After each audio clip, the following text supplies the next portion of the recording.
مرحبا بالناس الكل. كما ريتوا في العنوان، آخر مفاوضات النادي الإفريقي في الميركاتو الشتوي الحالي. الأكيد إنه باش نحكيو على مفاوضات تاع 4 جوارات اللي حكينا عليهم في فيديوهات سابقة، واللي هما تقريبا زوز مهاجمين ومدافع وجناح أيسر. ولهنا النادي الإفريقي أو إدارة فريق الأحمر والأبيض، حتى وإن فماش سيولة مالية، قاعدة تخمم في كل الخطوط، وهذه حاجة ممتازة على الآخر في التراف هذيا. بما انه فما مهاجم على المستوى الخط الامامي معاه، بصراحه نحكيو كي نحكيو على مهاجم، ما فماش برشا مهاجمين. معناها في النادي الافريقي عندنا مهاجم اسمه فراس صوات، لكن الدوبلور نتاعو هو المشكل. وان شاء الله نلقاو دوبلور في حجم فراس صوات وفي حجم هجوم فريق الاحمر والابيض لدي النادي الافريقي، من خلال المفاوضات اللي قاعده تقوم بها مؤخرا. قاعده تخمم في مهاجم راس حربه، واللي حكينا على ستانلي اوغو بتاع ترجي الجنوب، وهو 21 عام، وهو الانسب لي معناها لتعويض في رشوات. لكن النادي الافريقي خرج الاطار. يمكن ترجي الجنوب المفاوضات تعطلت معاها بسبب اللاعب ستانلي اوغو. نحن الافريقي تخمم في زوج جوارات تقريبا ليبر، وهو كامارا نوا اللي حكينا عليه. قلنا انه لاعبي غريب الاطوار وعلى المستوى الذهني ضعيف برشا، عكس الجانب عكس تكنيكمون معناها فريق معناها نوا هذا مش نحكيو عليه. كيف بن سوده به عندنا كيف خمت في الخط الهجوم وما خممش خمم في مدافع. فما مفاوضات مع مدافع كيف وفما مفاوضات مع جناح ايسر. عندنا في الخط الهجومي هنا فرصه باش نذكروا انه النادي الافريقي عندها نقائص، اللي هو جناح ايسر بيفو سنتينيل فيكس. هذوما معناه نقائص اللي فريق الاحمر والابيض بشده لازم يكون موجودين، ومعها مدافع محوري في فريق الاحمر والابيض. الاكيد انه النادي الافريقي قاعده تزوج حسب الموجود وحسب الامكانيات وحسب السيوله الماليه. لهنا ما عادش مقبول بصراحه. تو باش نحكيو على فريق كما فريق الشعب، فريق الاحمر والابيض، تقول لي ما عندناش سيوله ماليه. ما هو مداخيل الجماهير، فما راهو نص مليار في الدربي. مش معقول معناها مشاو مصاريف ولا مشاو تنقلات ولا مشاو ديون، خاصه ان الديون خلصت.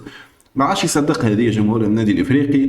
لهنا من المنبر هذا نقول لكم اعملوا الانتدابات، راهو اللي تعملوا فيه ما يجيش بصراحه. اداره فريق الاحمر والابيض كيف راهو كان باش نكملوا بالطريقه هذه يمكن نحصلوا المرتبه الثانيه الثالثه. لذلك دعموا الفريق، راهو هذه واجب معناها باش يكون الفريق مدعم بعناصر تصد النقائص اللي هما قلنا جناح ايسر بيفو سنتينيل فيكس، مدافع خاطر علي يوسف باش يخرج، ولا حبه ذا كان فما اريير دروا ولا اليي غوش. ولهنا النادي الافريقي حسب المفاوضات اللي قاعده تقوم بها حكيت مع موسى كامارا مهاجم كيف حالين علينا الكتاب، وقلنا ان موسى كامارا غير منضبط خارج الميدان، لكن نيسونس اج 6 اوت 2025 عام، ليو دي نيسونس في تومبو في السيراليون، طول القامه متر 83، بوزيسيون افون سونتر. تم استدعائه الى حذاء منتخب السيراليون 15 مره، وين سجل 3 اهداف سون كلوب. واخر جمعيه كانت رينجرز اف سي تقريبا من غير جمعيه دوبوي 1 جويلية 2025. وهنا النادي الافريقي خمس فيه لانه القيمه التسويقيه نتاعو طايحه برشا، 25,000 يورو. هل سيكون الحل؟ العب في عده جمعيات، ويست اند لاينرز في سيراليون، تريلبورغ في السويد، خرج في برشا جمعيات. الاتحاد الليبي باش نحكي عليه ابرزها بالطبيعه، لكن لهنا خمت فيه النادي الافريقي. وراو الملاعب هذايا جا للسي اس اس، وتقريبا صح 3 سنين بعد ما عجبوش الريتم في اللونترينمون خرج فسخ العقد نتاعو وعليه برشا عقوبات الملاعب هذايا. اسكو النادي الافريقي هي الجمعيه القادره انها تضبط الملاعبيه وترجعهم للسكه الصحيحه؟ هذه ما نعرفش بصراحه. ريت جمعيه برك في تونس قادره انها تشد معناها الملاعب يكون مش منضبط ترده منضبط، ويقدم الإضافة على مستوى المستطيل الأخضر مانيش باش تذكرها. لكن في النادي الإفريقي صعيب برشا راهو باش تنجم توصل أنك تراوض جوار من النوعية ذي، خاصة إذا يكون الانضباط هو عنوان الموضوع هذا. بالنسبة لموسى نوا كامارا، وإن شاء الله النادي الإفريقي تصرف النظر عليه. فما مهاجم آخر اللي هو مهاجم تونسي يوسف بن سودة حكينا عليه.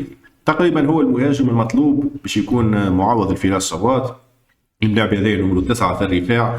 البحريني، نيسونس والاج نتاعو 12 اكتوبر 1997، 28 عام، ناسيوناليتي تونيزيان، طول القامه متر 87، وبوزيسيون افون سونتر. لم يتم استدعائه الى حظيره المنتخب التونسي ولو مره. قلنا انه البوزيسيون برينسيبال نتاعو افون سونتر، والبوزيسيون سكوندير اليي دروا اليي غوش. لعب في الرالوي، لعب في السي اس اس موسم 19 20، لعب في الرجيش جاء اعاره موسم 19 20، لعب في ترجي الجنوب، لعب في حمام سوسه، لعب في الفحيح الاماراتي، لعب في القادسيه الكويتي، لعب في الشباب الكويتي، لعب في اربيل العراقي، ولعب في الرفاع البحريني اخيرا وليس اخيرا. تقريبا الملاعب هذايا القيمه التسويقيه نتاعو بلغت 350 الف اورو. ينجم يكون حل من حلول مع فراس شواط باش تكون ليفيكتيف ريش ونقدم الاضافه على مستوى الخط الامامي. راهو حتى كي نحكيو هكا راهو عندك 3 انتدابات، راهو الميركاتو الشتوي مشغول عفوا باش ترقع به شويه امور في معناها في مرحله الاياب، وبعد نحكيو على 8 جوارات وتسعه في ميركاتو الصيف باش تحضر جمعيه حسب الاستحقاقات اللي عملتها في ميركاتو الشتاء في الروتور اللي قلنا راهو نحن توا ب 31 نقطة. إذا نعملوا 33 نقطة في الروتور ونبعثوا على الزلات نتاعنا ونربحوا الكبار ونتعادلوا معاهم، رانا نوصلوا 66 نقطة، و66 نقطة تقريبا تنجم تخليك في المرتبة الثانية أو ترفع بها لقب البطولة. هذايا نحكيه حسابيا. إذا قلنا موسى كامارا ويوسف بنسودة زوز مهاجمين. النادي الإفريقي خمت في محور الدفاع، كيف يعدي في كأس عربية ممتازة مع المنتخب الجزائري عفوا، اللي هو اشرف عباده، محل اهتمام الاهلي المصري. نيسانس اج 15 جوان 99، 26 عام، ليو دو نيسانس في تاغورت في الجزائر، ناسيوناليتي الجيريان، طول القامه متر 87، بوزيسيون ديفونسور سنترال.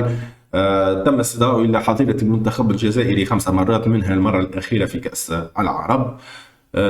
بريمير ديفيزيون، يلعب في الشلف الجزائري، مومبر دوبوي 1 اكتوبر 2021، والعقد نتاعو ينتهي مع فريق الشلف 30 جوان 2026 القادم. 550 الف اورو هو القيمه التسويقيه للاعب هذايا. بصراحه لعب في مولودية العلمة في الجزائر ومن بعد مشى الى جمعيه الشلف. بصراحه الملاعب هذا ينجم يلعب حتى رير دروا، لان نريد الملاعب بلغه الكره خفيف وقاعد يقدم في الاضافه في الان كونتر ان ممتاز على الاخر، وينجم يكون حل من حلول. راهو النادي الافريقي لو لازمها تتحرك اذا تحب.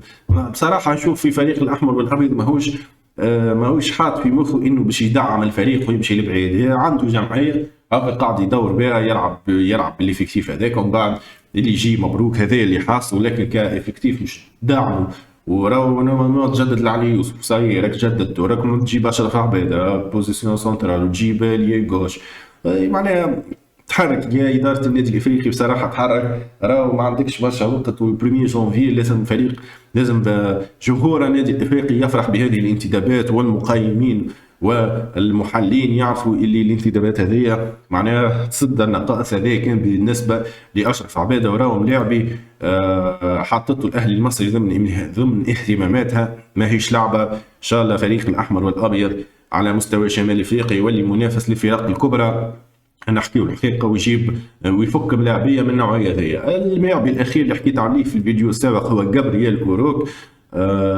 معناها إليي غوش هو المطلوب، النقيصة المطلوبة. نيسونس 28 أفريل 2001، 24 عام فقط، ناسيوناليتي نيجيريا، طول القامة متر 62، بوزيسيون إليي غوش، يلعب في الأهلي طرابلس الليبي، مومبر دوبوي 20 جويلية 2024، والكونترا جوسكا 30 جوان 2027.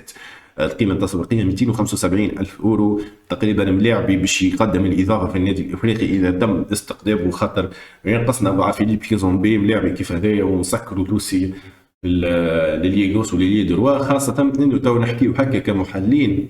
لكن راهو فيليب كيزومبي هو بيدو ماهوش ياخذ في فرصته في فريق الاحمر والابيض، وين يدخل يقدم الاضافه.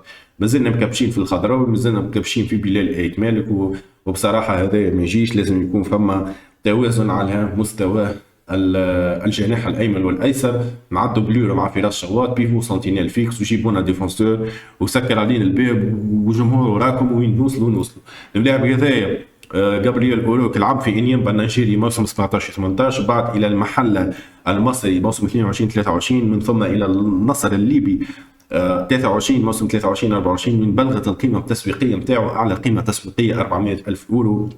من ثم من النصر الليبي إلى المحلة مرة أخرى موسم 23-24، ومن المحلة الليبي إلى أهلي طرابلس الليبي موسم 24-25. من الفريق الليبي هذا ظفر بخدمات جابرييل أوروك. بصراحة انه الانتدابات ان شاء الله تكون موجهه لاربع الانتدابات، وان شاء الله لو 1 جانفيي نشوفوا انتدابات قادره انها تهز النادي الافريقي وتغير وجه النادي الافريقي من 60% ل 99%، او عفوا ل 90% 95%، وتكون منافس شرس في بقيه ردهات البطوله. لو ما عادش تتحمل النادي الافريقي الزلات اللي صارت كونتر ترجي الجنوب في ملعب رادس، وكونتر المتلوي في المتلوي، وكونتر سليمان في ملعب رادس تعادل، زوز هزايم وتعادل. صحيح النادي الافريقي قاعد يقنع خارج الميدان، هذه حاجات ومؤشرات باهيه لازم تبني عليها فريق في مرحله الاياب، وان شاء الله نشوفوا فريق الاحمر والابيض يكون منافس جدي على اللقب ويوصل لبعيد بالانتدابات هذوما. ولما لا اذا فما مفاوضات اخرين نوروا الجمهور وتكون انتدابات قيمه، خاصه انه حكينا انه فما مفاوضات مع الجفالي والطرايعي وأومارو. هذه راي مفاوضات فوزي البنصرتي، هو قاعد يعرف الملاعبيه هو القريب للملاعبيه ذوبه، ومعناها تجمع اتصالات متكرره بالملاعبيه ثلاثه اللي حكيت عليهم، وهذايا ان شاء الله يكون يصب في مصلحه النادي الافريقي. هذا كان كل شيء بالنسبه لحلقه اليوم. خلينا ارائكم في الكومنتات، ما تنساوش باش تحطوا جيم على الفيديو وتبارتاجيوه، وما تنساوش خاصه باش تحطوا ابوني للشان.